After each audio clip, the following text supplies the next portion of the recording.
ನನ್ನ ಹೆಸರು ಲಾವಣ್ಯ ಅಂತ. ನಾವು ಕರ್ನಾಟಕ ದಲಿತ ಸಂಘರ್ಷ ಸಮಿತಿಯಲ್ಲಿ ತಾಲೂಕು ಮಹಿಳಾ ಅಧ್ಯಕ್ಷರಾಗಿ ಕೆಲಸ ಮಾಡ್ತಾ ಇದ್ದೀವಿ.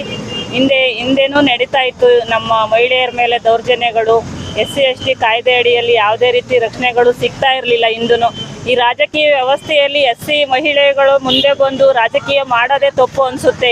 ಈ ರಾಜಕೀಯ ಅಂತ ಬಲಿಷ್ಠವಾದ ರಾಜಕೀಯ ಅನಿಸುತ್ತೆ ನಮಗೆ ಮಹಿಳೆಯರಿಗೆ ಯಾವುದೇ ರೀತಿ ಚುನಾಯಿತ ಪ್ರತಿನಿಧಿಗಳ ಮೇಲೆ ಹಲ್ಲೆ ಮಾಡಿದ್ದಾರೆ ಅಂದರೆ ಇನ್ನು ನಮ್ಮಂಥ ಬಡವ್ರ ಮೇಲೆ ಯಾಕೆ ದಬ್ಬಾಳಿಕೆ ಮಾಡ್ಬೋದು. ಹಳ್ಳಿಗಳಲ್ಲೂ SCಗಳು ಮುಂದುವರಿಯೋಕ್ಕೆ ಬಿಡ್ತಾ ಇಲ್ಲ. SC ಮಹಿಳೆಗಳಿಗೆ ನಾಯಕತ್ವನೇ ಸಿಗ್ತಾ ಇಲ್ಲ.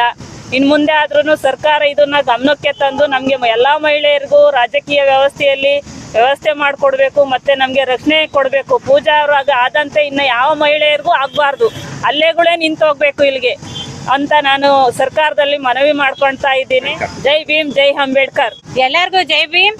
ನನ್ನ ಹೆಸರು ಗಂಗಲಕ್ಷ್ಮಮ್ಮ ಅಂತ. ನಾವು ಶಿರಾ ಟೌನ್ ಕೋಟೆಯಿಂದ ನಾನು ಸಂಘಟನೆಯಲ್ಲಿದ್ದೆ.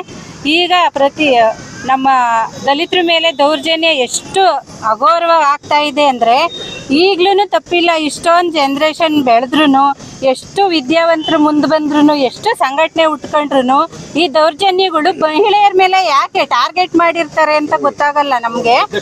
ಆದ್ಮೇಲೆ ನಮಗೆ ಗೊತ್ತಾಗುತ್ತೆ ಎಲ್ಲಾಯ್ತು, ಹೆಂಗಾಯ್ತು, ಯಾರ್ಯಾರು ಇದ್ರಲ್ಲಿ ಸರಿಕಾಗಿದ್ದಾರೆ ಅನ್ನೋದು. ಅದಕ್ಕೋಸ್ಕರ ಸರ್ಕಾರದಲ್ಲಿ ಕೈ ಮುಗ್ದು ನಾನು ಕೇಳ್ಕೊಂತೀನಿ, ಎಲ್ಲ ಪ್ರತಿ ದಲಿತ ದೌರ್ಜನ್ಯಗಳು ಇಷ್ಟೊಂದು ಇಲ್ಲಿಗೆ ನಿಲ್ಲಿ ಅಂತ ಕೇಳ್ಕೊಂತಿದ್ದೀನಿ. ಯಾಕಂದ್ರೆ ಇಷ್ಟೊಂದು ಪ್ರಜಾಪ್ರಭುತ್ವ ಸರ್ಕಾರ ಪ್ರತಿ ಒಂದೊಂದು ಮನೆಗೂ ಒಬ್ಬೊಬ್ರು ಇಬ್ಬಿಬ್ರು ವಿದ್ಯಾರ್ಥಿಗಳಿದ್ರೂ ಇಷ್ಟೊಂದು ಘೋರವಾಗಿ ನಡೀತಾ ಐತೆ.